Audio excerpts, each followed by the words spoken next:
Umaqsi arkadaşlar, bugünkü hikayemiz Ata razi, Xudo razi. Bar ekanu, yo'q ekan. Burunqi zamonda bir dehqon o'tgan ekan.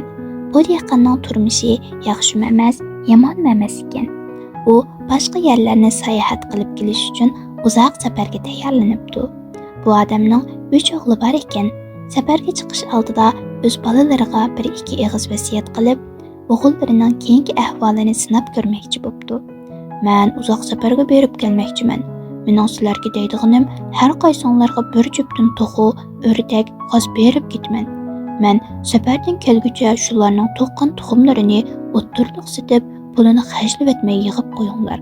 Keyin o'zinglarga kerak bo'lib qoladi, debdi dadasi. O'g'illari ma'qul ko'ribdi.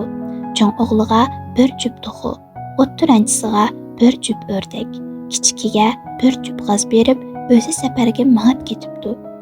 Bir necha hafta o'tgandan keyin to'qi, o'rdak, g'ozlar tug'ishga boshlabdi. O'g'illar o'ttirliq sitib pul qilishibdi. Cho'ng o'g'lining kallasiga mundaq bir xiyol kelibdi.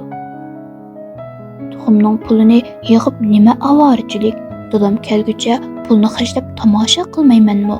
Dadam kelib mendan tuxumning pulini so'rasa, tug'mas to'g'i ekan demamdiman, deb tuxumning pullarini xajlashga boshlabdi. O'ttiranchi o'g'limi o'rdak tuxumlarini ondan o'rdakni sotib xajlab etibdi. U dadam kelib so'rasa, o'rdakni o'g'ri ilib ketdi deb javob berarman degan xiyolga kelibdi. Kichik o'g'li g'ozning tuxumlarini yig'ib, uni bostiribdi.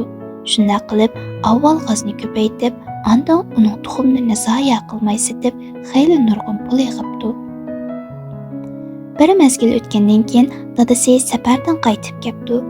Kelibla cho'ng o'g'lidan topshirgan ishning natijasini so'rabdi. Cho'ng o'g'li tayyorlab qo'ygan javobini beribdi. Dadasi ko'nglida, "Sen odam bo'lmabsan. Keyingi kunda menga esqatmaydi ekansan", debdi. O'ttiranchi o'g'lidan so'rabdi. Umi o'rdak tuxum to'qqucha o'g'ri ilib ketdi deb yolg'on so'zlabdi. Buningmi gap so'z qilmasdan ko'nglida, "Sen keyingi kunlikda menga esqatish bu yoqda tursin, o'zingning jinini jon etilmaydi ekansan", debdi. Kichik o'g'lidan so'rabdi. U dadasiga tuxum setib yiqqan pullarni beribdi. Andin ko'paytgan g'ozlarni ko'rsatibdi. Dadasi kichik o'g'lidan xush bo'lib, ko'nglida, "Mana, sen odam bo'ladi ekansan", debdi. Aradan xeyli vaqt o'tibdi. O'g'illar o'ylangidek bo'libdi. Dehqon avval ikki cho'ng o'g'lini, andin kichik o'g'lini o'ylab qo'yibdi.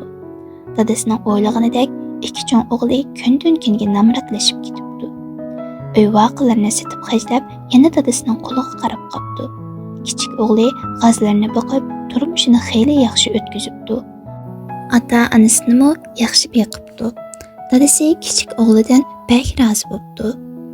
Hikmat: otalarning umidi farzandlarini baxtli turmushga erishtirish bo'lsa-mu, lekin yo'ligancha silinib olsa, otalar undaq bolalardan norozi bo'lib qoladi. Ota-onani norozi qilgan bolaning kuni uzoqqa bormaydi. Chunki ota rozi, Xudo rozi. Uyg'ur xalq